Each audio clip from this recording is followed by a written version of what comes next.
I asked chatbot GPT to formalize guidelines for the treatment of hypertension in the elderly, and here is its response with my comments.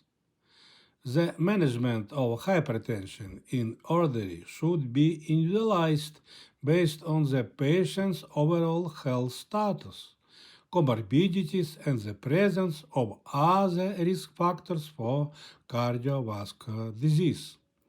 However, the following are general recommendations.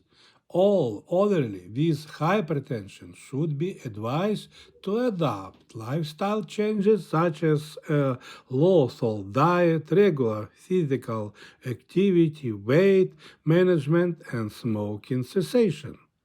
The blood pressure targets for elderly should be individualized based on their overall health status, but in general, a systolic blood pressure target of less than 130 is recommended for most elderly.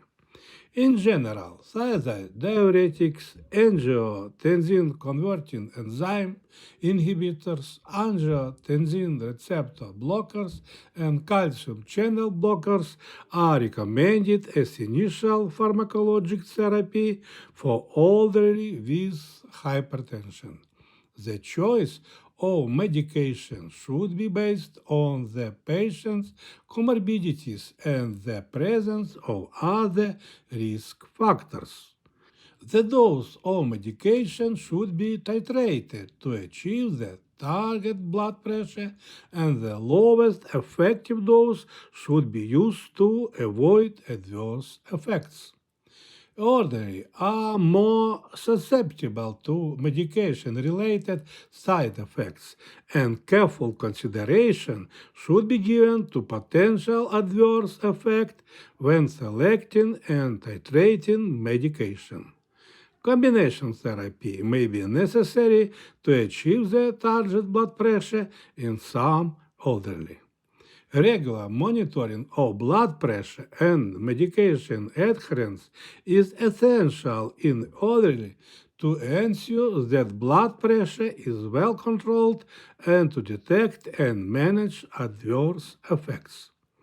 This is a reasonable answer.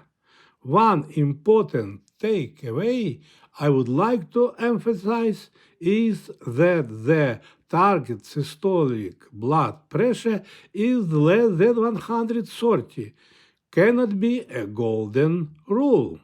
This moment is extremely important because when it drops to 130, possible acceleration and strengthening of the development or manifestations of dementia in an elderly person.